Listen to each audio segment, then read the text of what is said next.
دلته تاسو وینئ چې 4 عدده لرو او زه غواړم چې دا 4 واړه عدده نږدې لاس او نږدې سلو ته رالاند کړم. نو مخکې له دې چې زه دا عددونه رالاند کړم راځم دلته 2 ستونه یا 2 برخې جوړوم. لومړی برخه د نږدې لاسو نږدې لاس او بله برخه هم د نږدې سلو برخه. لومړی غواړم 150 نږدې لاسو ته رالاند کړم. لومړی مې دا عدد لیکم 150. مخکې له دې چې زه دا 150 نږدې لاسو ته رالاند کړم دا په 2 پوره لاسو ویشم. لومړی هغه پوره لاس چې 150 ورنه جګ ده او هغه د 150 یا 15 دانې لاسه، او دوهم هم هغه پوره لاس چې 150 ورنه ښکته ده او هغه د 180 یا 14 دانې لاسه. اوس د دې لپاره چې زه غواړم دا نږدې لاسو ته رالاند کړم، زه د 21 خانه په نظر کې نیسم. ګورم د 21 په خانه کې څو دي، ګورم چې د 21 په خانه کې 15 دي، 15 نه ښکته عدد ده که 15 نه جګ عدد ده. که چیرته 15 یا 15 نه پورته وي د پورته خوا ته رالنډېږي، که چیرته 15 نه ښکته وي نو لاندې خوا ته رالنډېږي. دلته ګورو چې 4 دي نو 15 نه ښکته ده، د لاندې خوا ته یعنې 150 خوا ته رالنډېږي. اوس غواړم همدا عدد نږدې سلو ته رالاند کړم. لومړی راځم عدد لیکم 150. وروسته دا هم په 2 پوره سلو ویشم. یو هغه پوره سل چې 150 ورنه جګ ده او هغه ده سل یعنې یو دانه سل، او بل هغه پوره سل چې 150 ورنه ښکته ده او هغه ده 200 یا 2 دانې سله. اوس غواړم دا نږدې سلو ته رالاند کړم. زه یې د لسیز خانه ګورم د لسیز خانه 15 ده، نو که چیرته 15 یا 15 نه پورته وي نو دا پورته خوا ته رالنډېږي. دلته دا 15 ده نو دا پاس خوا یا پورته خوا ته چې 200 ته دته رالنډېږي. اوس راځم خپل دوهم عدد ګورم.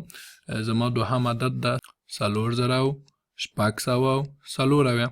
دا غواړم نږدې لاسو ته رالاند کړم.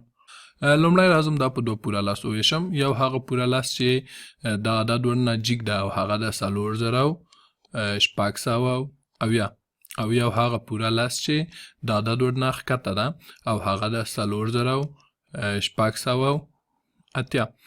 اوس غواړم دا پوره لاسو ته رالاند کړم. راځم د 21 خانه ګورم د 21 خانه 4 ده، یعنی چې 15 نه ټیټ ده نو دا لاندې خوا ته یعنې 4680 خوا ته دا رالاندېږي. اوس راځم همدا عدد غواړم نږدې سلو ته رالاند کړم. زه راځم لومړی عدد لیکم 4640. غواړم نږدې سلو ته یې رالاند کړم. تر ټولو د مخه راځم دا په 2 پوره سلو ویشم. یو هغه پوره سل چې دا عدد ورنه جګ ده او هغه ده 4600 او یو هغه پوره سل چې د عدد ورنه ټیټ ده او هغه ده 4600. اوس غواړم چې دا عدد نږدې سلو ته یعنې د سلیزو خانې ته رالاند کړم. د لسیزو خانه نظر کې نیسم. ګورم چې د لسیزو په خانه کې څو دي. دلته د لسیزو په خانه کې 2 دي. ګورو چې 15 نه جګ دي نو دا پاس خوا ته یا پورته خوا ته رالاندېږي چې هغه 4200 دي. په همدې توګه راځم خپل دریم عدد چې هغه 9915 ده 9915 ده غواړم نږدې لاسو ته رالاند کړم. دا هم د تیرو عددونو په څیر په 2 پوره لاسو ویشم. لومړی هغه پوره لاس چې د عدد ورنه جګ ده او هغه ده 9990 او بل هغه پوره لاس چې د عدد ورنه ټیټ ده او هغه ده پوره 10,000. که په رښتیا کې وګورو دا پوره 10,000 د پوره سل هم کېږي، خو زه غواړم دا نږدې لاسو ته رالاند کړم. نو دلته د 21 خانه ګورم د 21 خانه کې 15 دي. مونږ وویلې که چیرته دا 15 یا 15 نه پورته وي نو دا پاس خوا ته رالاندېږي. نو دا عدد پورته خوا ته یا پاس خوا ته چې 10,000 ده دلته د لسیزو له نظره رالاندېږي. اوس غواړم همدا عدد نږدې سلو ته رالاند کړم. لومړی راځم عدد لیکم. زما عدد د 9915 غواړم دا نږدې سلو ته را لاند کړم. لومړی په 2 پوره لاسو څلوېښتم. لومړی هغه پوره سل چې د عدد وړ نه جګ ده او هغه د 9900 یا 99 دانې سله. او دوهم هغه پوره لاس چې د عدد وړ نه ټیټ ده او هغه د 10,000 یا 10 دانې پوره سله. اوس غواړم چې دا عدد نږدې سلو ته د سلیزو خانې ته را لاند کړم. راځم د لسیزو خانه ګورم. د لسیزو خانه کې ګورم چې 9 دي، نو 9 له 5 نه جګ دي، نو دا پاس خواته یا پورته خواته چې 10,000 دي د سلیزو له نظره را لنډېږي.